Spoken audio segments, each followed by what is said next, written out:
Muy buenos días a todas y todos ustedes. Muchas gracias por acompañarnos a la conferencia Legítima Defensa y Violencia Familiar. Esta es una actividad de divulgación del conocimiento jurídico organizada por la Escuela Federal de Formación Judicial. Y para presentar el tema de esta conferencia, nos acompaña el día de hoy el director general de la Escuela Federal de Formación Judicial, el doctor Arturo Bárcena Zubieta.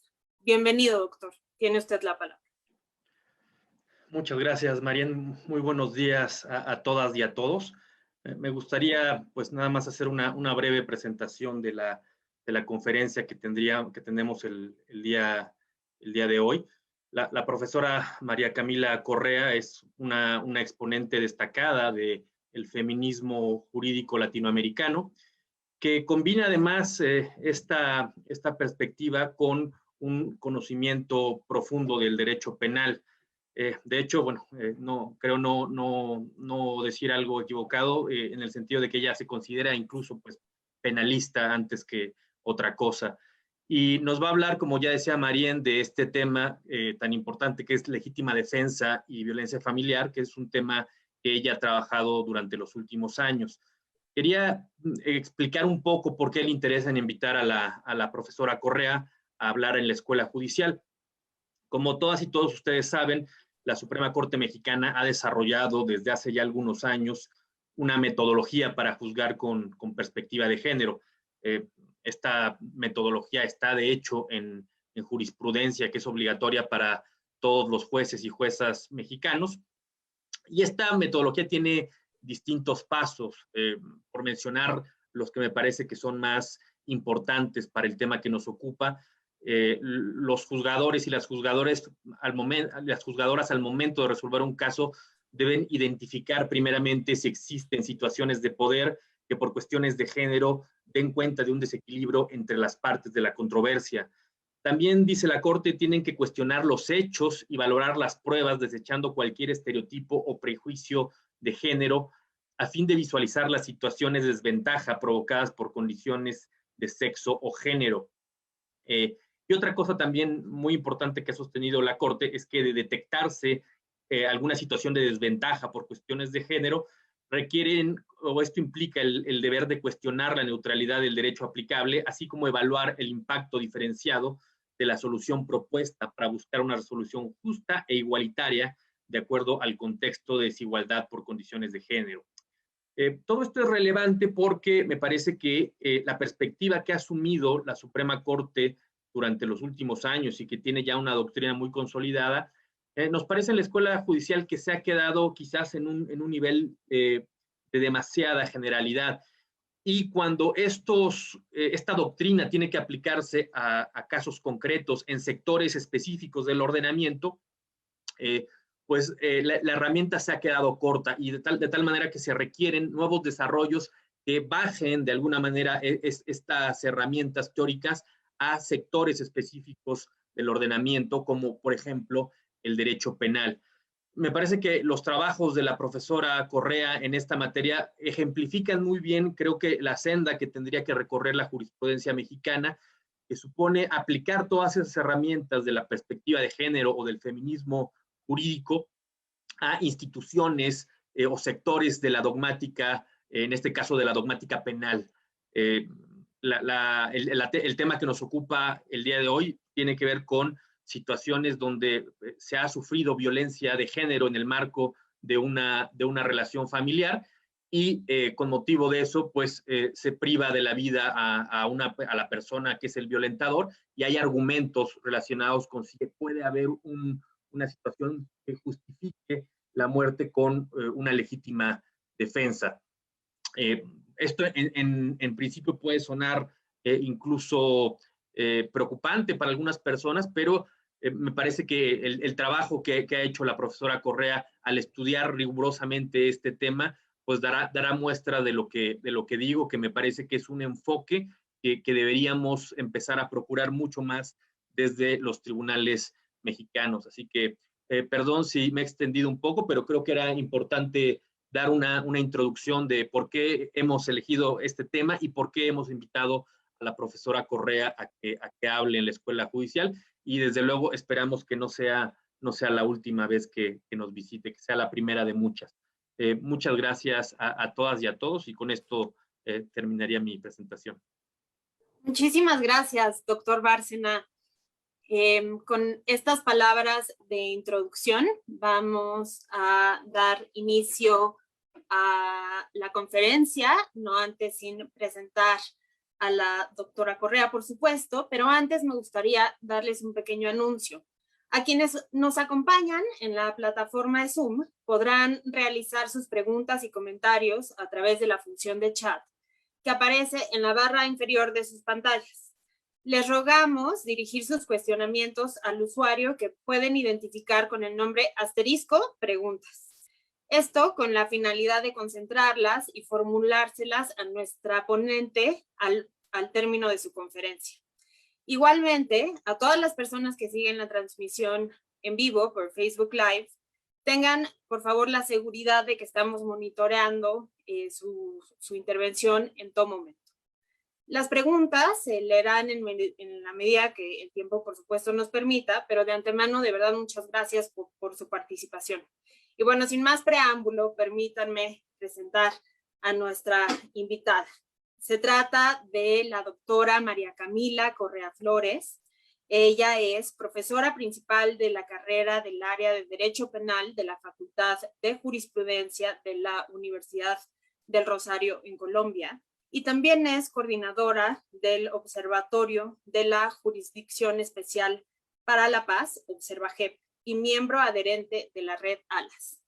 María Camila es doctora en Derecho por la Universidad Autónoma de Madrid y cuenta con una maestría en Derecho de la Unión Europea en la Universidad Autónoma de Madrid y una maestría en Derecho Penal por la Universidad de Sevilla, en España, y su licenciatura en Derecho es por la Universidad de los Andes. La doctora Correa se ha desempeñado como coordinadora del programa de Constitución y Democracia y es profesora de cátedra de la Facultad de Derecho de la Universidad de los Andes, y también se ha desempeñado como profesional especializada de la Sala de Amnistía o Indulto de la Jurisdicción Especial para la Paz. María Camila es autora del libro Legítima Defensa en Situaciones con Confrontación, La muerte del tirano de casa, y de diferentes publicaciones en materia de causas de ausencias de responsabilidad, violencia sexual y violencia contra las mujeres. Doctora, muchísimas gracias por acompañarnos. Tiene usted el uso de la voz hasta por 40 minutos. Bueno, muchísimas gracias. Buenos días a todas y a todos. Para mí es un honor estar con ustedes en tierras mexicanas, así sea por Zoom. Siempre siento que tengo grandes vínculos con México, grandes amistades y ¿me están oyendo? Pues sí, grandes amistades y mucho cariño pues por las tierras mexicanas, ¿no? Como todo el cariño que se desarrolla entre los países de América Latina, hispanoparlantes también. Entonces, en primer lugar, muchísimas gracias por la invitación. Y como les adelantaban anteriormente, yo voy a hablar un poco de estos temas de legítima defensa, pero quiero hacer una aclaración, y es que antes de entrar en materia quisiera como aclarar dos situaciones o dos supuestos de hecho que se dan en estos casos. Digamos que, en primer lugar, estarían los casos que llamaríamos al calor de la discusión de mujeres maltratadas que se defienden de sus agresores, ocasionándoles lesiones graves o la muerte. Y en principio ahí no habría problema de pensar en una situación de legítima defensa. Sin embargo, lo que nos muestra la experiencia y lo que nos ha mostrado la jurisprudencia del tratamiento que le dan los y las juezas a estos casos es que hay como un sesgo o un prejuicio inconsciente frente al tema de las mujeres agresoras. Este es un tema apasionante que me encantaría poderlo desarrollar en este espacio, pero me quitaría muchísimo tiempo, pero se los dejo como esbozado, y es el hecho de que todos estos estereotipos de género lo que han generado es que las mujeres tengan unos roles específicos asociados a la roles de comportamiento también, ¿no? Asociados a la feminidad, a la tranquilidad, al cuidado, y parece que una mujer que mata se sale tanto de esos roles sociales como del derecho penal. Entonces la mujer que mata está violentando dos estructuras normativas. La estructura normativa, entre comillas, social, y la estructura normativa que violenta a cualquier persona que mata a otra en principio, ¿cierto? Entonces, ahí es donde se genera el prejuicio, y como la idea de una mujer asesina o de una mujer que mata se aleja de esta idea de buena madre, de buena esposa, de mujer virgen, que va a ser una gran esposa más adelante, entonces parece que el derecho penal entra a juzgarla con un rasero aún mayor que a cualquier otra persona que haya cometido un delito de homicidio, incluso en situaciones de violencias contra ella. Entonces parece que los requisitos de la legítima defensa en esos casos como que se vuelven más severos aún de lo que ya son. Ese es como el primer supuesto de hecho en el que no me voy a centrar tanto porque lo considero un tema más de prejuicio que de interpretación de la dogmática. Es decir, cómo eso sería un ejemplo de que cómo el prejuicio consciente o inconsciente de quien aplica el derecho afecta las categorías dogmáticas, pero como estamos en una situación con confrontación, no parece que haya como un problema de interpretar los requisitos de la legítima defensa a la luz, digamos, del caso concreto. Ese sería el primer ejemplo del que me encantaría hablarles con muchísimo más tiempo, y cuando quieran volvemos a reunirnos para ello. Y el segundo ejemplo, que es en el que me voy a centrar yo, es en el tema de las situaciones sin confrontación, que ese es el título del libro. Legítima defensa en situaciones sin confrontación, la muerte del tirano de casa. Son situaciones en las que las mujeres víctimas de lo que se denominan tiranías domésticas o tiranías privadas matan a sus agresores cuando están dormidos, borrachos o distraídos, es decir, no cuando están en el calor de la discusión. Y claro, eso complica aún más la situación de la legítima defensa, porque en todos los países, e incluso, bueno, en todos los países de tradición romano-germánica, pero incluso en los países de tradición anglosajona, los países anglosajones, anglo-norteamericanos, de tradición anglosajona, derecho anglosajón, también tienen como requisito la actualidad de la agresión, la actualidad, la inminencia, ya vamos a volver sobre eso. Entonces parece que en estas situaciones en que la mujer mata a su agresor cuando el agresor está dormido o está borracho o está distraído, pues lo que se configura es un homicidio o agravado, lo llamaremos en Colombia por la alevosía, o un asesinato, que lo llaman en otros países a los homicidios agravados, sobre todo por aprovecharse de que la persona está en una situación de indefensión o inferioridad. Y en estos casos el tema es que no parece, los tribunales no se preguntan por la posibilidad de una legítima defensa. Y ese es el tema que vamos a tratar hoy. Mujeres maltratadas que matan a sus agresores cuando están dormidos, borrachos o distraídos. Siempre en mente que estamos hablando de mujeres agresoras, y que la idea de mujer agresora, mujer asesina, por llamarlo así, genera también mucha, consciente o inconscientemente, genera un shock en los operadores judiciales. Parece que los operadores judiciales están más acostumbrados a la idea de que los violentos son los hombres, y cuando se encuentran con una situación de una mujer agresora, hay como un cortocircuito, por llamarlo así. Entonces, frente a esto, yo les traigo aquí una presentación que se las voy a ir mostrando con calma, y vamos a ir hablando un poco de este tema. Este es el título, digamos, de la ponencia del día de hoy. Y yo siempre inicio con esta frase, y es que también hay muchos estereotipos. El derecho reproduce un montón de estereotipos. Y en nuestra cabeza, la legítima defensa funciona, como lo denominan algunos autores y autoras, está permeada por una concepción extralegal de legítima defensa, que ha sido reproducida tanto por la doctrina y por la jurisprudencia, de dos hombres de igual tamaño y fuerza defendiéndose entre ellos, en igualdad de armas. Entonces, claro, si uno calca esos requisitos así entendidos a situaciones como las que yo les estoy contando, seguramente pues es imposible reconocerla eximente. Sin embargo, lo que hay que tener en cuenta aquí son situaciones como la que nos trae esta frase. Lo que desencadena que una mujer reaccione en defensa propia no es normalmente que un extraño le apunte con un arma o le ataque con una botella rota, que es, digamos, la situación de legítima defensa que nos traen los manuales, que nos explican en clases de penal general, etcétera, sino el hecho de que alguien cercano a ella, íntimo, ejerza un control violento sobre ella. Este es un texto muy interesante que se llama To Have But Not To Hold. Can resistance against kidnapping justify legal self-defense against incapacitated batters, de un autor de apellido Diamond. Aquí, digamos, él trata esta teoría en situaciones de secuestro, pero trata también, digamos, de manera transversal el tema de las mujeres maltratadas que matan a sus agresores cuando están dormidos o borrachos. Claro, ustedes dirán, pero eso sí pasa. O sea, eso sí hay situaciones en el mundo así. Y esa fue la primera pregunta que yo me hice, y de hecho la primera pregunta que me hizo el profesor Molina Fernández, mi maestro y director de tesis, cuando le planteé este tema, y era, Camila, ¿eso sí pasa? Y sí pasa. Hay un montón de casos alrededor del mundo y que son iguales, es decir, son similares entre sí, tienen exactamente las mismas características, y ya vamos sobre ello.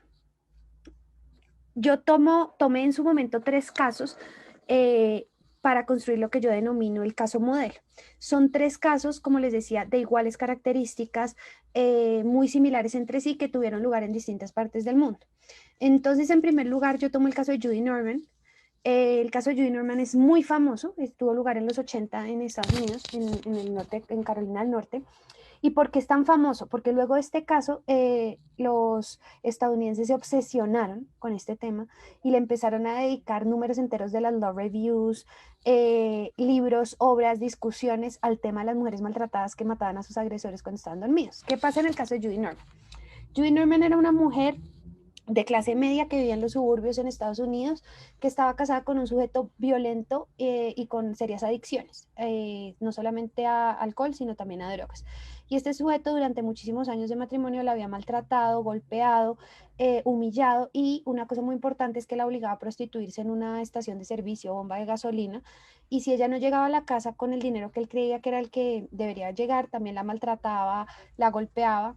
Judy Norman va en varias ocasiones a los centros médicos donde se dan cuenta, digamos, por las heridas viejas, que está siendo víctima de violencia doméstica. Ella nunca lo reconoce, hasta un momento en que una trabajadora social la llama y le dice, creo que usted está a punto de morir, o sea, su vida está en riesgo, es momento de hacer algo. Cuando el marido se entera de eso, la ataca con más fuerza. Ella se trata de suicidar en una ocasión. Cuando llegan los paramédicos, el marido es el que les dice a los paramédicos que no hagan nada, que la dejen morir, que no vale la pena, que ella no vale nada, etcétera. Y una noche ella va, deja a sus hijos, su hijo menor o su hija menor en casa con sus papás, y mientras el marido está dormido le descarga un revólver. A ella en primera instancia le reconocen la self-defense, la figura anglo-norteamericana. En segunda instancia, la Corte Suprema de Carolina del Norte dice que no, que lo que están haciendo es ampliar los requisitos de la justificante, pues digamos de la eximente, y es condenada.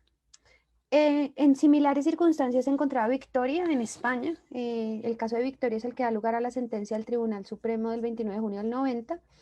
Victoria era víctima de constantes malos tratos, en este caso hay muchísima violencia sexual. Ella, digamos, el tribunal recoge un episodio en el que él le pide que le cosa el botón de una camisa que se le descosió, y ella se lo cose, a él no le parece que está bien cosido y le rompe el dedo. Y así, digamos, sucesivamente, muchísimos malos tratos, control financiero. Ella escondía una plata, ella trabajaba en un bar y escondía la plata en una cuenta a nombre de la mamá para que él no se la quitara, etc. Este sujeto tenía una escopeta y ella interpone medidas de separación, y una de las órdenes que le dan a él es que se deshaga del arma. Él le dice, sí, listo, yo me deshago del arma, pero pues se la voy a dar a mi hermano, yo la puedo recuperar en cualquier momento. En el bar en el que ella trabaja, encuentra creo que una escopeta que era del jefe, se la lleva a la casa, la ubica detrás de un closet. Ellos en la noche anterior tienen una discusión muy fuerte porque ella no quiere mantener relaciones sexuales. En la mañana él la obliga a mantener relaciones sexuales, se levanta y cuando está caminando por el pasillo, ella le dispara por detrás y lo mata. Aquí el tribunal español lo que dice es que hay una situación de miedo insuperable incompleta, es decir, que se configuran unos de los requisitos de la eximente de miedo insuperable, es decir, digamos ese miedo que viene de un factor endógeno. Recuerden que en el miedo insuperable en general se ha dicho que el miedo puede ser verdadero o falso, mientras la persona pueda comprobar que estaba, pues, digamos, llevada por el miedo, pero que la acción debe ser necesaria para repeler esa situación que le genera miedo. Y ahí lo que dice el tribunal español es que es incompleta, es un miedo insuperable incompleto porque ya tenía otras vías de salvarse. Tenía otras vías para salvarse, entonces ni siquiera le reconocen la eximente completa de miedo insuperable. Y por último, traigo un caso también súper famoso en Alemania, el Haustyrannenfall, sentencia del BGH del 25 de marzo del 2003, en el que ella estaba casada con un sujeto que era parte como de un grupo de moteros, y era muy violento porque eran bandas moteras que se enfrentaban entre sí, y él compró un revólver incluso para defenderse como de sus enemigos del grupo motero contrario. A esta mujer, el marido la cogía a patadas con sus botas de montar en moto, la obligaba a decir delante de sus amigos que ella era una porquería, la escupía, le hacía comer comida al perro. Este caso se parece mucho al de Judy Norman porque en ambos casos les apagaban cigarrillos en el cuerpo, les tiraban vasos como elementos de la vajilla, las obligaban a dormir con la mascota, a comer comida de la mascota, etc. Y en este caso, ella es víctima de malos tratos durante mucho tiempo, se va a una de estas denominadas en Alemania casa de mujeres, Frauenhauses, y él la encuentra y la obliga a regresar a la casa. Había amenazas contra la vida de los padres de ella si ella se iba de la casa. Y ella dice que su tercera hija, creo, nació con el paladar hendido porque él durante el embarazo la atacó y la pateó mucho. En un momento de esos, él está dormido y ella con el arma de él lo mata, dormido.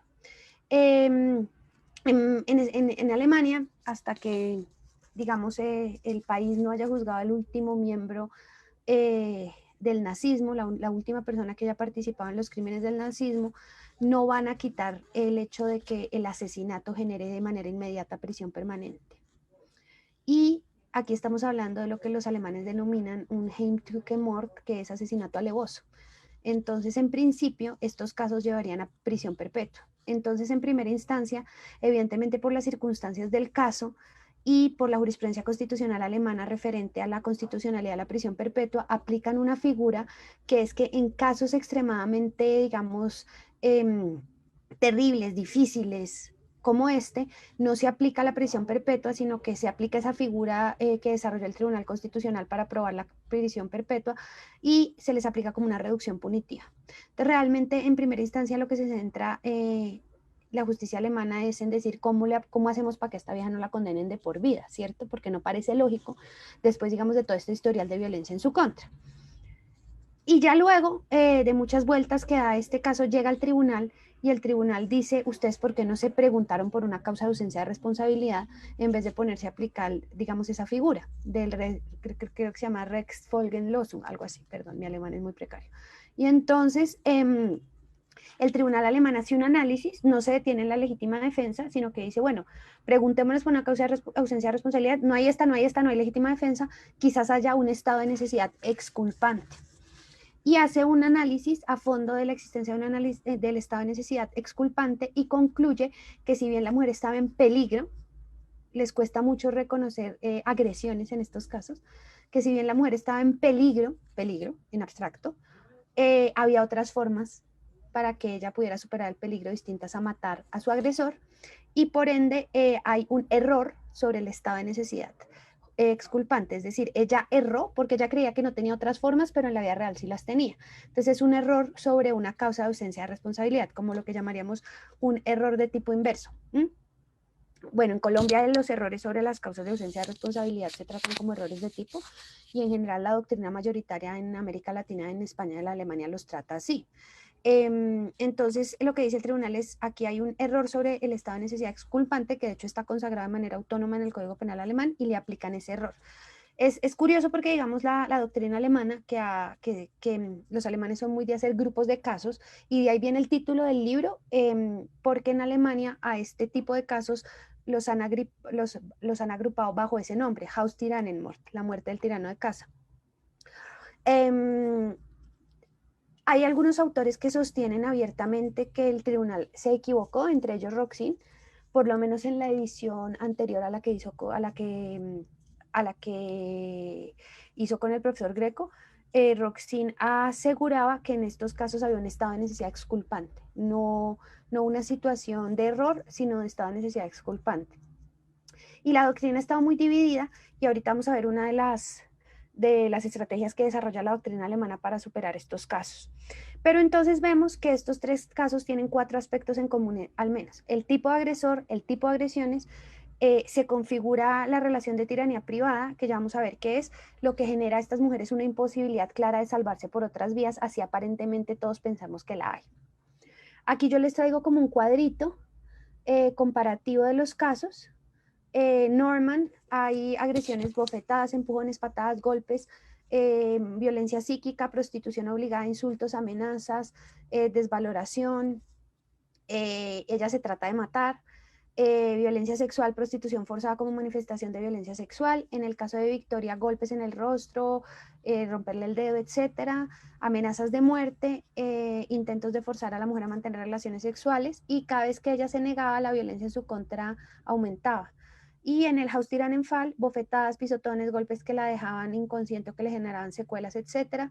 Y había, digamos, que cumplir órdenes, o si no había agresiones, desvaloración, humillaciones en público, y ella se trató de matar varias veces, igual que Judy Norman.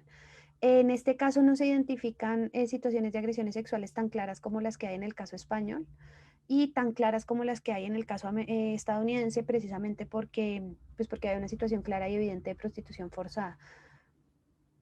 Y aquí lo que tenemos es cómo se configuran en estos tres casos las características de lo que se denominan relaciones de tiranía privada. Tiranía privada, control coercitivo, terrorismo íntimo, así lo van a encontrar ustedes en la literatura, sobre todo proveniente de la psicología. Aquí hace referencia a estos casos. La tiranía privada se da en situaciones en las que el tirano, como su nombre indica y valga la redundancia, tiraniza a personas que son miembros de su familia, normalmente son parejas. Y lo que se generan son evitación de coaliciones externas, es decir, que la persona le bloquea la posibilidad a la persona de buscar ayuda entre sus amigos, o sea, la aleja de sus amigos, de su familia, etc. Hay una anulación de la voluntad y de la autonomía, es decir, de la capacidad de decisión, y le suprime las vías de salida por medio de intermediación a la violencia. A mí se me olvidó contarles, por ejemplo, que y eso ejemplifica esta idea de supresión de alternativas de salida. En el caso alemán, él le decía, llame a la policía y que me metan preso. Yo tengo 1 millón de amigos de mi grupo de moteros, que con una llamadita a la cárcel yo les digo, me hacen el favor y van y matan a la fulana y vienen y te matan. Entonces te da lo mismo llamar a la policía que no llamarla, igual te vas a morir. Ese tipo, digamos, de amenazas. O cuando las mujeres tratan de denunciar, porque Judy Norman sí trata de denunciar en algún momento, bueno, habla con la trabajadora social, la violencia en contra de ellas se triplica. ¿Por qué? Porque denunciar o tratar de irse de la casa, y sobre eso ya vamos a volver, es el acto de rebeldía contra el tirano. Es el acto culmin de rebeldía contra el tirano. Y de hecho, y sobre ello volvemos ahorita, las estadísticas indican que el mayor número de feminicidios o de muertes violentas de mujeres en situaciones, en relaciones de pareja, feminicidios, llamemos las cosas por su nombre, se dan cuando las mujeres se han ido de la casa, que es lo que llama una teórica estadounidense, Martha Mahoney, el separation assault, el ataque durante la separación. Sobre eso volvemos ahorita con más detalle, para hablar un poco de la necesidad de la reacción defensiva. Entonces, en los tres casos, digamos, se ven claramente las características de las relaciones. Hay evitación de coaliciones externas, por ejemplo, cada vez que Norman busca ayuda fue víctima de violencia por parte de su marido. En el caso de Victoria, la española escondía el dinero para tratar, digamos, de generar coaliciones externas o tener dinero para huir. Y en el caso del alemán, también igual, cada vez que ella busca ayuda es víctima de violencia en su contra. Hay anulación de la voluntad, prostitución forzada, maltrato cuando no había seguimiento de órdenes, etc.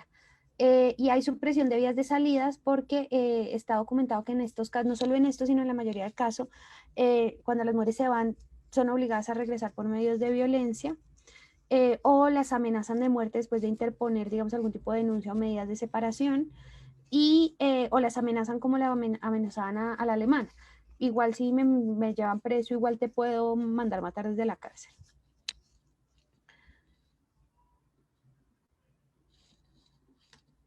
Entonces, con esto en mente, yo construí un caso modelo. Caso de maltrato reiterado por parte de pareja sentimental a la víctima, agresiones físicas, verbales, psicológicas, sexuales.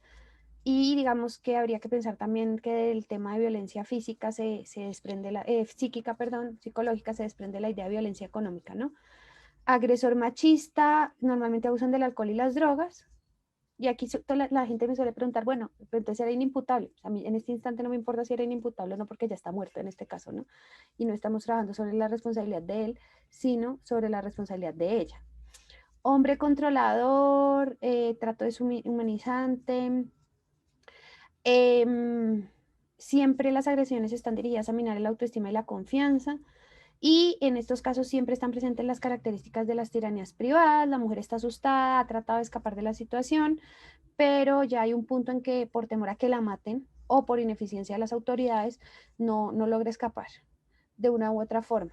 Conoce perfectamente a su marido. Lo que se ha establecido con las mujeres maltratadas es que son capaces de detectar cuándo las van a coger a golpes o a patadas o les van a dar una tunda terrible con el solo hecho de cómo camina el hombre, de cómo abre la puerta ese día, lo que sea. Es víctima de patrones de violencia, está asustada, sin lugar a dudas, y ha hecho, digamos, un esfuerzo por tratar de salirse de esa situación de una forma u otra y decide que la situación más fácil pues es matar al marido, dormido. Pues claro, ¿por qué los matan dormidos? Porque si se los enfrentan las van a terminar matando, y eso es claro. Claro, obviamente los jueces, uno revisa jurisprudencia y muchas veces los jueces, incluso los fiscales e incluso los propios jueces preguntan, señora, pero si no la había matado antes, ¿por qué creía que la iba a matar ahora? Que es como una pregunta como, él no le iba a matar, solo le iba a golpear durito, ¿no?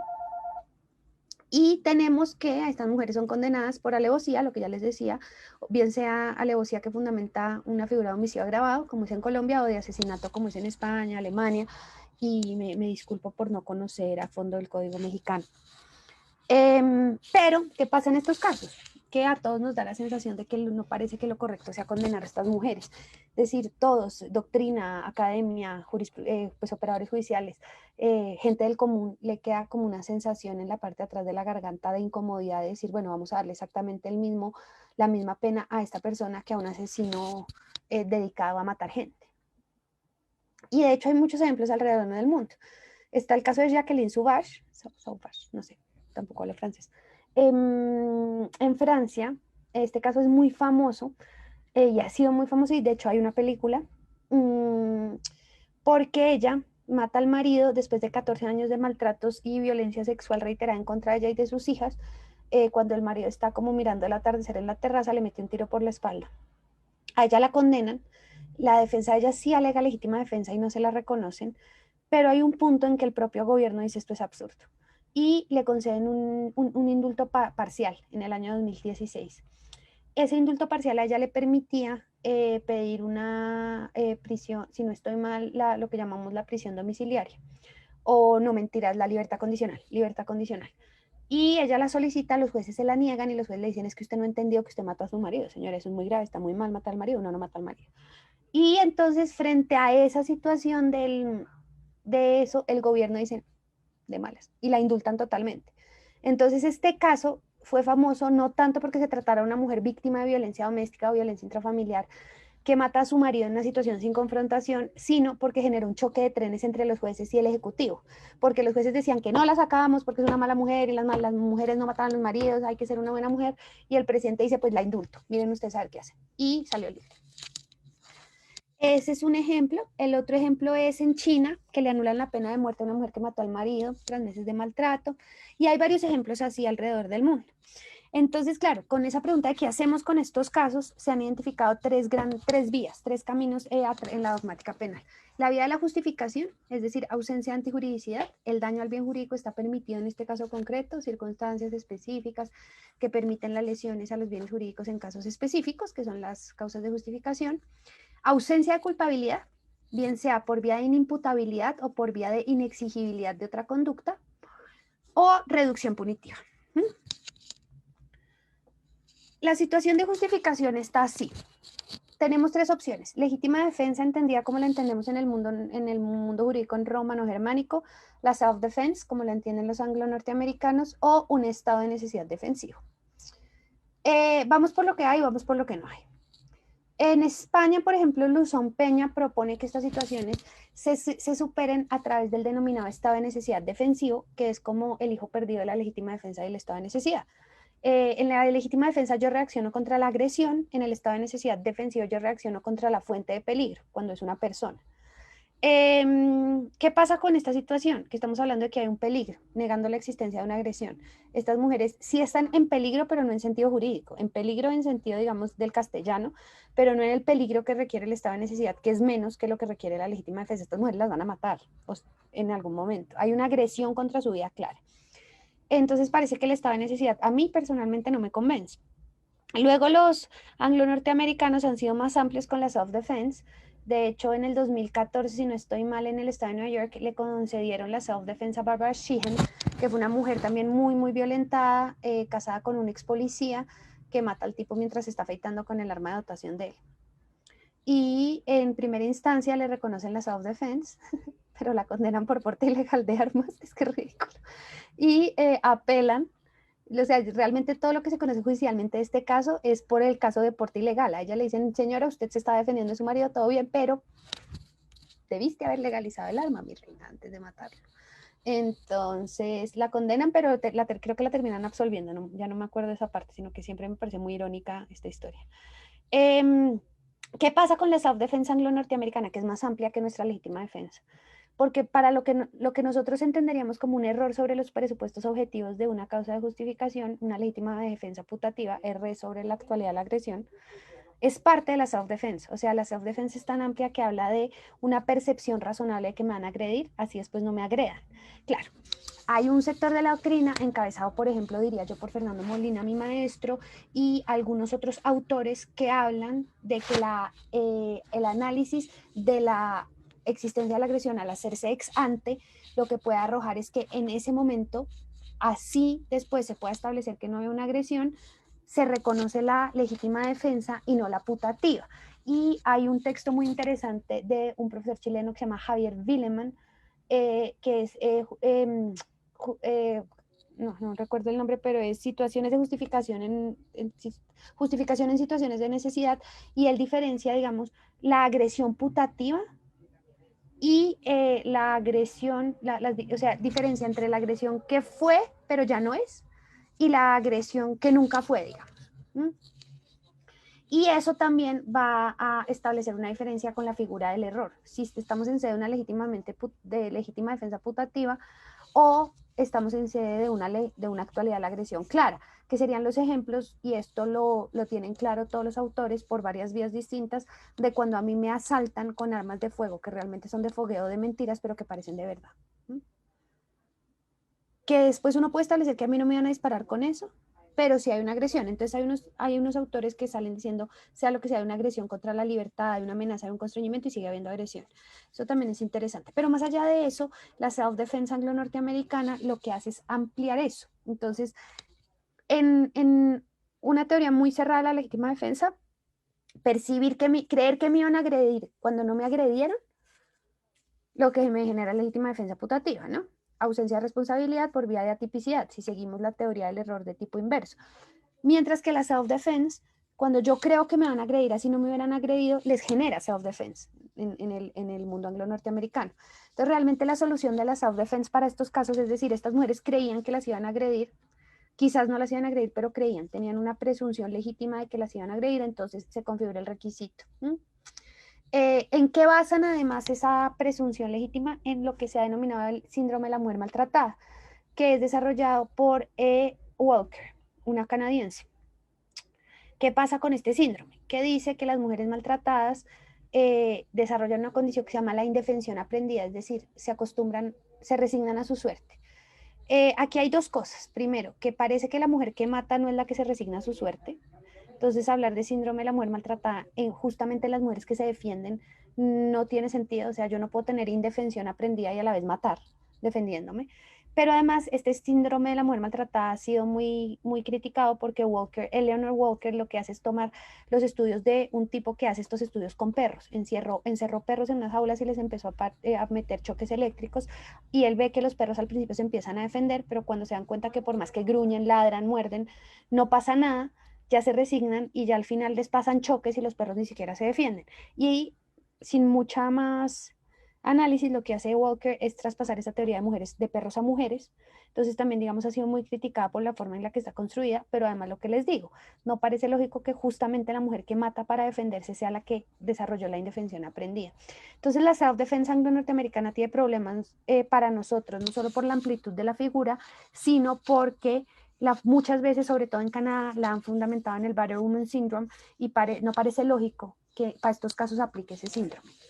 Y por último está la legítima defensa, como la conocemos, y realmente antes, digamos, cuando yo empecé a escribir la tesis, estaba Elena Larraui, que plantea una teoría sobre todo sobre la actualidad de la agresión, pero digamos ella se queda corta, no analiza la necesidad de la acción defensiva, pero pues es un punto de partida y fue mi punto de partida sin lugar a dudas, y un AES suizo que plantea que también en estos casos hay legítima defensa, que es un profesor de apellido Treschel.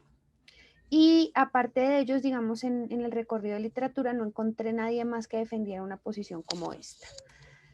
Luego entonces están lo que denominamos las situaciones, perdónenme, es que esta presentación tiene tanta vida que ya está trabadita, me toca cambiar las diapositivas. Luego tenemos las situaciones de ausencia de culpabilidad, como les decía, que son estas tres.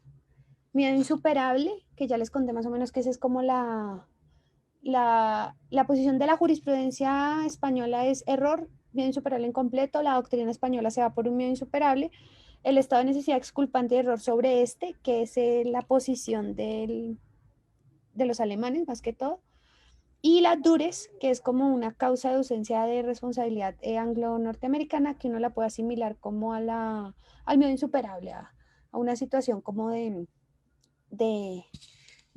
sí, como que la persona está como en una crisis nerviosa, por decirlo así, y eso también tiene problemas, digamos, de solucionar estos casos por vía de ausencia de culpabilidad con base en algún trastorno o un ataque de miedo que pueda ser o no justificado, porque eso también lo que genera es un refuerzo de estereotipos de las mujeres maltratadas, y es que las mujeres maltratadas solo reaccionan cuando están locas porque las buenas mujeres no reaccionan. Entonces la única forma de que la buena mujer mate es cuando la pierde.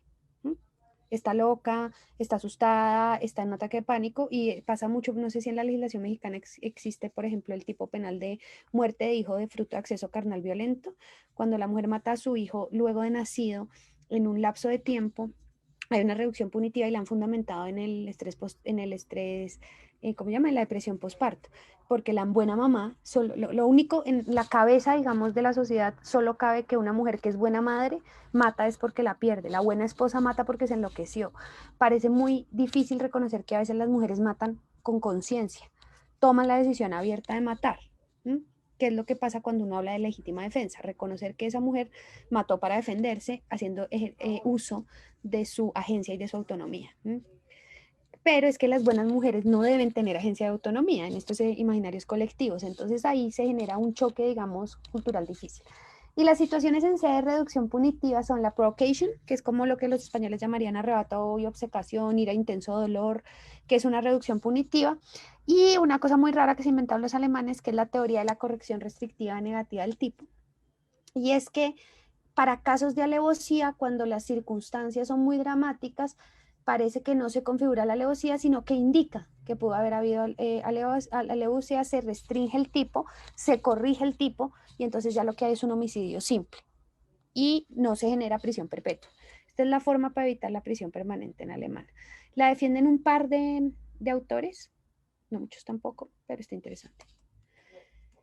Y bueno, aquí lo que tenemos es conocemos la legítima defensa de memoria, requisitos de agresión actual, necesidad de la acción defensiva, ausencia de provocación por parte de quien se defiende y ánimo de defenderse. Aquí hay una cosa que hay que tener en cuenta, y es que la agresión actual no es solo la que está sucediendo. La agresión actual es la que está en curso, me están agrediendo, yo me defiendo, la que va a pasar, que es la inminente, y las agresiones continuas o permanentes. Por ejemplo, cuando están basadas en delitos contra la libertad, desapariciones, secuestros, en cualquier momento del secuestro yo me puedo defender. Así no me estén apuntando con un arma en la cabeza, me están secuestrando todo el tiempo. Mi libertad está comprometida. Luego tenemos la necesidad de la acción defensiva, que tiene que estar mediada por una idea de racionalidad, proporcionalidad e idoneidad. Obviamente una proporcionalidad y una racionalidad entendidas en sentido amplio, no es proporcionalidad de medios, sino es proporcionalidad en el caso concreto. O sea, que la defensa sea racionalmente necesaria en el caso concreto. En algunas circunstancias, defenderme de una persona que me está golpeando con una piedra puede ser excesivo y se configura un exceso, pero en algunas otras no, puede ser la única forma que yo tengo para defenderme en ese caso concreto. Y creo que todas las cortes del mundo coinciden en que en la necesidad de la acción defensiva hay que hacer análisis en contexto, ¿no? Y esto es muy importante. Y bueno, los otros requisitos. ¿Qué pasa en estos casos? En primer lugar, nos dicen que no puede haber legítima defensa. Hay como dos argumentos. El primero es porque no hay una agresión, porque el agresor está dormido y entonces hay ausencia de acción por parte del agresor. Pero algunos dicen, bueno, digamos que si hay una agresión, es un exceso. O sea, podría haberse ido de la casa, haberlo amarrado, o haber llamado a la policía, o haber llamado a su mamita antes de matarlo. ¿Cómo superamos esa primera crítica? La ausencia de agresión. Sí hay una agresión. En estos casos ya dijimos que hay violencia física y psíquica, agresiones sexuales entendidas, digamos, como el ataque al reducto más preciado de las relaciones interpersonales y de la autonomía de las personas, que es la sexualidad, y obviamente hay una violación a la dignidad humana con la agresión sexual. Y entonces aquí lo que tenemos es yo denomino esto una gran agresión. Primero, hay una agresión contra la libertad, porque la mujer está en última secuestrada en su propia casa. Así lo llamemos detención ilegal o secuestro simple o como lo quieran llamar, está encerrada bajo unos barrotes invisibles, que son las amenazas que le hace el tirano. En todos los tipos penales, detener no implica encerrar. O sea, el secuestro no tiene que ser meter a una persona en un sótano y ponerle muchas cadenas. No sé si ustedes recuerdan el caso que sucedió en México de un grupo español de música indie que fue víctima de lo que se llama el secuestro, no era secuestro express, sino bueno, ellos van a un hotel, llegan a México a una gira, llegan a un hotel, en el hotel reciben una llamada y le dicen, si usted sale de la habitación los matamos, tenemos francotiradores en toda la cuadra. Estamos ya comunicándonos con su familia en España para que nos den plata, apenas nos den la plata los soltamos. Ellos creo que duran 3 o 4 o 5 días ahí, extorsionan a la familia da dinero y cuando ya la policía se entera y los liberan se dan cuenta que nunca hubo tales francotiradores. Pero nunca estuvieron encerrados en la habitación del hotel técnicamente, no les pasaron traba a la puerta, ellos podían salir, pero les decían, si ustedes salen hay francotiradores en toda la cuadra. Entonces por eso no salieron, no, ella decía que si haya y me maten. Estuvieron secuestrados a punta de amenazas 3 o 4 días, y creo que en un hotel de la Ciudad de México, si no estoy mal, puedo revisar y les cuento después. Pero entonces ese es el ejemplo de un secuestro a punta de amenazas. ¿Qué es lo que le sucede a estas mujeres? Estas mujeres ellas pueden salir a hacer mercado, pueden salir a dar una vuelta, pero tienen que volver.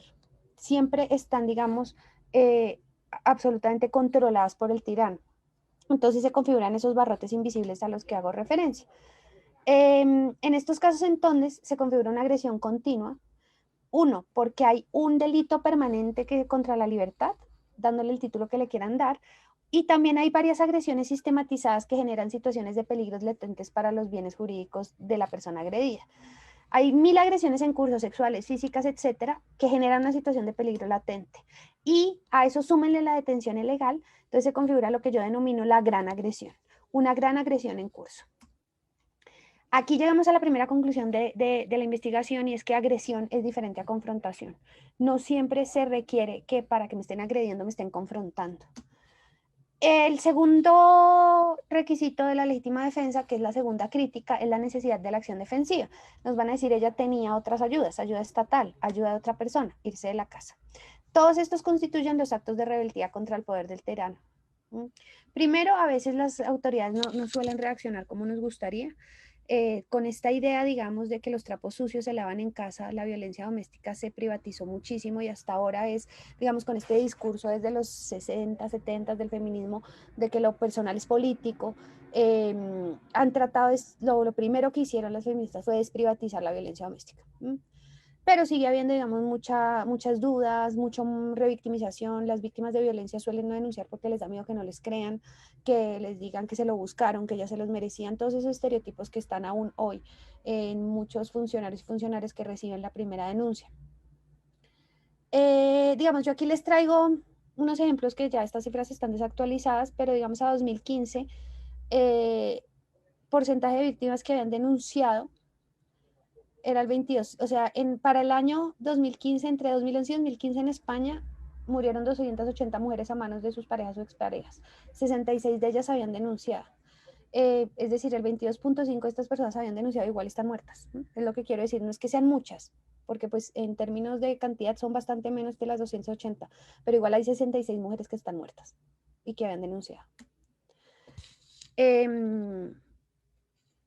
Total de víctimas mortales con medidas de protección igual. Y, digamos, número de víctimas mortales a manos de exparejas y número de víctimas mortales en fase de separación, fíjense. 51 estando todavía en la casa y 47 en fase de separación. Aquí lo que sucede es que estas mujeres terminan no desarrollando coaliciones externas. ¿Qué pasa? Que la propio tipo de agresión de las que son víctimas le genera esos barrotes invisibles o no mentales sino invisibles, y del propio tipo de agresión se deriva la necesidad de la defensa, como en todo. La agresión la mujer está tan bloqueada que la única manera que tiene es tomar una decisión límite, deshacerse de lo que le genera la agresión, que en últimas está el tirano. Él siempre todo el tiempo le está impidiendo salvarse, entonces hay que deshacerse del agresor. ¿Lo mato o lo enfrento? Bueno, aquí hay una cosa importante antes, y es que también está demostrado, como les decía ahorita, que el punto más peligroso para las mujeres es cuando se van de la casa, que es el ataque durante la separación. Fíjense la cantidad de mujeres que mataron entre el 2011 y el 2015, que ya se habían ido de la casa. Hay un ejemplo argentino de una chica que alcanza a denunciar, al tipo lo juzgan, y en el momento en que en el juzgado, ya cuando lo condenan, por alguna forma él se logra soltar de las esposas y del policía, agarra el arma de la policía y la mata ella en el juzgado, y ya lo habían condenado, porque lo dejó. Entonces esta idea del separation assault, del ataque durante la separación, que es el momento más peligroso para las mujeres, pues también refuerza esa idea que las mujeres no se van de la casa porque si se van las van a matar. Y entonces, bueno, de esta propia naturaleza de la agresión se deriva la necesidad de la defensa, y surge esa necesidad. Lo matamos, pero de frente no, porque me va a matar a mí, precisamente porque la víctima sabe hasta dónde llega su agresor. Entonces decide que hay una situación sin confrontación, que es mejor matarlo dormido. Entonces aquí nos van a decir, aquí hay desproporción de la acción defensiva, alevosía, y aquí, digamos, lo que hay que entender es que la proporcionalidad no es que si a mí me atacan con un palillo de dientes, yo me defiendo con un palillo de dientes. Aquí la proporcionalidad es en el contexto. La única manera, como ya les he mostrado, que tienen estas mujeres para salvarse es matando al agresor, preferiblemente dormido o distraído. Entonces parece que en estos casos a veces sí es proporcional matar a un agresor dormido. Como dice Elena Larrauri, los hombres suelen poder matar con las manos, las mujeres muchas no. Entonces a veces se necesita defenderse de un hombre agresor con un arma, así el hombre esté desarmado técnicamente. Si entendemos el medio de defensa no solo como el instrumento, sino como la modalidad defensiva en general, matar con un arma en situación sin confrontación en el contexto de una relación de tiranía privada en la que las opciones de salvación de la mujer están bloqueadas por el agresor mismo, podemos afirmar que el medio utilizado es racionalmente necesario en el contexto y por tanto proporcional. Aquí la agresión tiene dos virtualidades. Nos da, digamos, el requisito fundante de la legítima defensa, que es la necesidad de una agresión, la existencia de una agresión, pero además fundamenta la necesidad de la acción defensiva como requisito, segundo requisito. Y esta idea me gusta mucho, de que la mujer se queda porque tiene buenas razones para quedarse y mata porque tiene que matar, no es que mate por gusto. Y la aplicación de la teoría, digamos, yo desarrollé unos requisitos para la aplicación para evitar, digamos, esto que les genera mucho estrés a mucha gente, y es que se va a abrir una pendiente resbaladiza y entonces van a empezar a justificar a todo el mundo que mate a otra persona dormido, ¿no? El agresor y la víctima deben ser pareja de hecho, derecho, incluso también pueden ser padre o hija, porque hay casos, digamos, de padrastros o padres. Deben vivir juntos, debe haber una relación de tiranía privada, se deben configurar malos tratos físicos, psíquicos, una situación de peligro latente, detención ilegal por medio de amenazas. La mujer debe matar a su agresor en una situación donde no hay confrontación. Y, digamos, esos son los 6 requisitos que yo he denominado los requisitos circunstanciales, que son los que están más oscuros, y los requisitos, digamos, estructurales, que son los que están más claritos. Si solo se da el requisito 4, la agresión actual pero no es necesaria, habría un error, que de ser vencible, pues nos desencadena en homicidio culposo, y si es invisible, exoneración. Esto en términos generales es como el planteamiento. Yo lo que buscaba desde el principio era no ampliar los requisitos de la legítima defensa, sino hacer interpretaciones con enfoque de género, que en últimas es hacer análisis en el contexto. Si uno tiene en cuenta las situaciones de las mujeres maltratadas, tiene en la cabeza cómo funciona la violencia doméstica y entiende el fenómeno, entiende que estas mujeres en estos casos extremos están secuestradas. Entonces, y si uno entiende, como ha entendido la doctrina, que las agresiones no solo son actuales o inminentes en el sentido de ya o ya casi, sino que pueden ser todo el tiempo, ahí no hay que hablar de un requisito más amplio de actualidad de la agresión, sino de hacer interpretaciones correctas a la luz del fenómeno de la violencia doméstica, de la que son víctimas las mujeres de tiranía privada. Muchas gracias.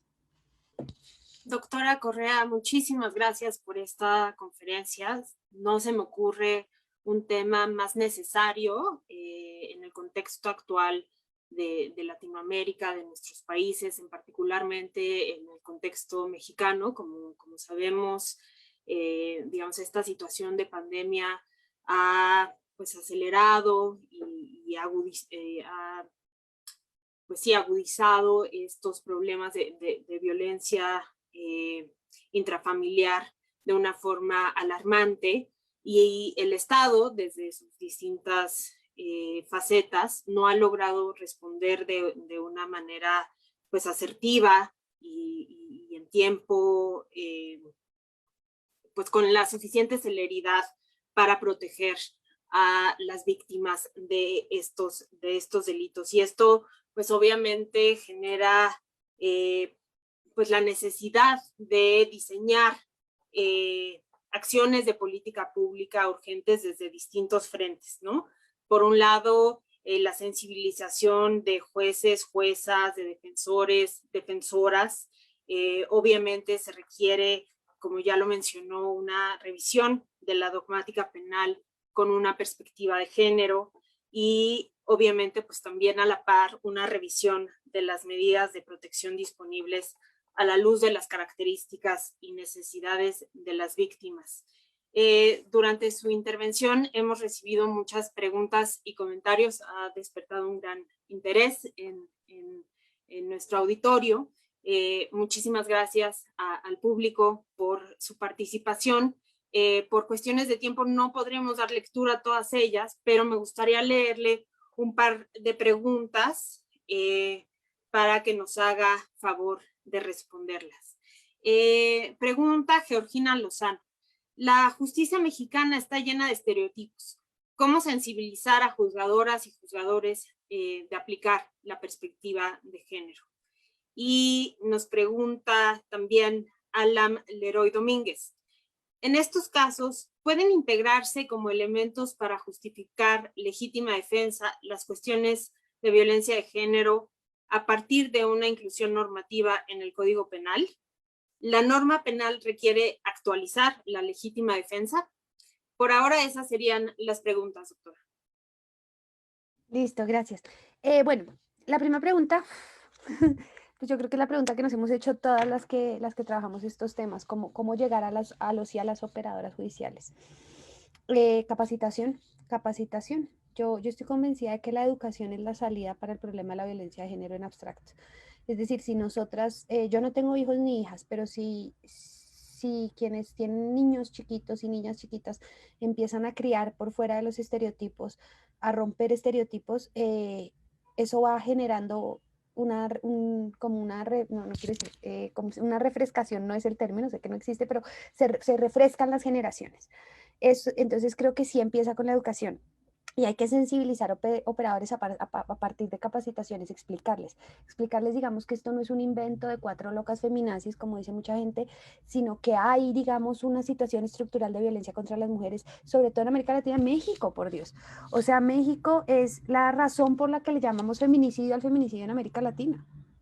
Sin ir más lejos, ¿cierto? No basta con leer Campo Algodonero para entender la situación de violencia de las mujeres en Juárez. Y ver cómo los operadores en Campo Algodonero, digamos, en Juárez les decían a las mamás de estas chicas que seguro se fue con un novio, porque las niñas se van con los novios. ¿No será que está perdida? ¿No será que se está puteando? Para después decir, es que está muerta. Y ustedes no hicieron nada en su momento y me la mataron. Entonces, es clarísimo que existe la violencia contra las mujeres, y sobre todo en América Latina, y como les digo, México nos da ejemplos todos los días, Colombia nos da ejemplos todos los días, Argentina nos da ejemplos todos los días, España, Alemania, Dinamarca, Suiza, bueno, en fin, en todos lados hay violencias basadas en género. Entonces, sí, uno en América Latina piensa, ¿cómo esta gente no entiende? O sea, tenemos casos como Juárez, hay condenas a los estados latinoamericanos en la Corte Interamericana por no seguir Belém do Pará. Hay gente que no conoce Belém do Pará. Hay abogados y abogadas que no saben que existe la Convención de Belém do Pará. Entonces, creo que hay que empezar por ahí, en decirles, vea, existe. Belém do Pará nos define la violencia, sí, hay violencia. Fíjense lo que pasó en México, Campo Algodonero. Hay formas muy bellas de enseñar eso y mucho menos dolorosas. Hace poco con una colega literata hicimos un paper que cuando esté se los mando sobre el feminicidio en la hora de Bolaño. En la parte de los crímenes de 2066, de 2666. Claro, el libro es un monstruo, pero la parte de los crímenes es desgarradora porque es que es Juárez, digamos, es clarísimo que es Juárez, así digamos se llame distinto el pueblo, pero además también yo creo que hay una crítica intrínseca de cómo le dan como más peso a los, aquí les estoy espoleando el libro, pero léanlo, peso como a las profanaciones de las iglesias que a las muertes de las mujeres, como que se preocupan más por el que se está robando las cosas en las iglesias que a las mujeres que aparecen muertas. Y siempre es como, no, es que será puta, es que será de las maquilas de afuera. Entonces creo que hay formas de acercarse al fenómeno de la violencia contra las mujeres desde muchos lugares, desde la música, desde la poesía. También hay otra poetisa mexicana jovencita que les confirmó el nombre, que tiene una antología que justo iban a lanzar hoy, si no estoy mal, en una universidad en Alemania que se llama Las Cuerpas, que habla de eso, digamos, de cómo atacan los cuerpos de las mujeres. Entonces, uno puede sensibilizar desde la música, desde mostrarles que es una realidad. Creo yo, la educación. La educación es lo que nos va a sacar, digamos, va a dejar todas estas cosas que estamos haciendo muy obsoletas y nos vamos a quedar sin trabajo, pero va a ser muy importante. Integraciones normativas, no, precisamente lo que yo busco con la tesis es eso, que no haya necesidad de reformular la legítima defensa como existe, sino que los jueces y las juezas estén en capacidad de interpretarla correctamente, ¿vale? Ya. Muchísimas gracias, doctora Correa, por sus respuestas.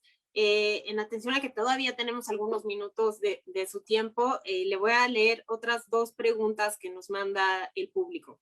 Wendy Pérez León pregunta, en México es complicado acreditar la legítima defensa, pues de principio se castiga a la mujer, como dijo la doctora Correa, el homicidio en primer grado. Mi pregunta es, ¿de qué manera podríamos hacer la sensibilización de la legítima defensa y la perspectiva de género? Bueno, la pregunta de los 54,000. ¿fue el audio? Perdóneme, se me fue el audio un segundito, sí. La leo de nuevo, por supuesto. Y de una vez leo una siguiente. En México es complicado acreditar la legítima defensa. En principio se castiga a la mujer, como ya decía usted, se sentencia con homicidio en primer grado. Y la pregunta de Wendy es, ¿de qué manera podría lograrse esta sensibilización de la que habla, doctora, para adecuar la legítima defensa con perspectiva de género? Y una segunda de una vez, Abiel Ríos Romero nos dice, gracias por una excelente exposición, cómo demostrar en un juicio que existe un estado de necesidad de la víctima en casos de violencia de género. Los medios probatorios podrían ser complicados para acreditar ese supuesto. Creo que las dos preguntas van por la misma línea, ¿no? Sí. Y es cómo probar esto. Yo creo que desde el momento en que se investiga, tendría que haber directivas de investigación de la fiscalía o de, bueno, ¿cómo se llama? Se llama en México igual, ¿cierto? Fiscalía, ¿cierto? Así es, sí. Es que en Argentina se llama la procuración, creo. Y es que cada vez que aparezca un marido muerto por pareja, habría que buscar si hubo violencia. Si no la hubo, todo bien. Pero si la hubo, sí hay que hacerse un montón de preguntas. Esa es la perspectiva de género, esa es la debida diligencia de la que habla Belém do Pará. Creo que esa es la respuesta. Claro, lo que pasa es que es como con los feminicidios, por ejemplo. Porque mujer muerta, y pasan por encima un montón de cosas que nos llevan. Yo defiendo la idea de que no toda muerte violenta de mujer es feminicidio. A mí me pueden matar aquí en la esquina por robarme el celular y ahí no hay un feminicidio, eso es claro. Y fue muy violento, me acuchillaron, digamos. Pero para poder establecer cuándo es un feminicidio y cuándo no, yo tengo que estar atenta como investigadora a un montón de cosas. Yo tengo que ver el prejuicio. Y si yo no estoy capacitada sobre eso y no estoy atendiendo a eso, se me van a pasar un montón de cosas y va a meter como homicidios, un montón de feminicidios. Y pasa lo mismo con esto. Si uno no se pregunta siempre, esta mujer, ¿por qué ahora mató al marido? No, es que lo encontró con otra. No, pucha, es que la cogía a patadas. Esta mujer era víctima de violencia. Si uno no se hace la pregunta por la violencia doméstica cuando aparece un marido muerto, no hay forma de llegar a estas conclusiones en juicio. Porque si el fiscal no es así, digamos, el defensor esté alegando legítima defensa y eso, y entonces es el defensor el que tiene que terminar haciendo todo el ejercicio investigativo de acreditar. Uno se ahorraría un montón de procesos si uno se da cuenta que estas mujeres mataron en legítima defensa, y ya que el fiscal archive y diga, vea, causa de ausencia de responsabilidad, no puedo hacer mucho más. Pero eso lo que necesita es capacitación, y es que los estados apliquen el deber de debida diligencia, no solo para las mujeres víctimas, que tampoco lo aplican, ¿no?, sino también cuando estamos en sede de mujeres agresoras, potenciales víctimas de violencia. A ver, yo no quiero decir que toda mujer que mata a otra persona, pobrecita, es que era violentada, no. Pero normalmente las mujeres que matan a los maridos los matan más por este tipo de cosas que por celos. O sea, esta idea de la mujer celosa, vengativa de telenovela mexicana, con todo respeto, me encantan las telenovelas mexicanas, pues es muy poco. Las estadísticas muestran que las mujeres matan muy poco por esas cosas. Se van de la casa, toman como más posiciones de dignidad que de asesinas en serie, así como las malas de las novelas que nos muestran que matan porque encuentran al otro con otra en la cama y la matan. Eso pasa, claro, en el mundo pasa todo, pero pasa muy poco. Normalmente las estadísticas muestran las mujeres están presas o por matar para defenderse de violencia, bien sea por parte de conocidos o desconocidos, o por tráfico de estupefacientes, al menos en América Latina. Qué importante esto que menciona, doctora Correa, que se trata pues de una tarea, de un reto que involucra un esfuerzo integral, ¿no? Que no solo se trata de sensibilizar a juezas y a jueces, sino que lograr que se imparta una justicia adecuada para estas mujeres también pasa por atender las primeras fases de la investigación de estos delitos, de capacitar a las policías investigadoras, de capacitar a fiscales, porque claro, uno llega a la etapa del juicio y por más sensible que sea una jueza o un juez, pues también se necesitan los medios de prueba para acreditar que estas mujeres estaban siendo violentadas de una manera que puede incluso exculparlas cuando cometen este tipo de delitos pues en legítima defensa. Doctora, ha sido una conferencia verdaderamente extraordinaria, refrescante. Creo que todas las participantes y los participantes coinciden conmigo.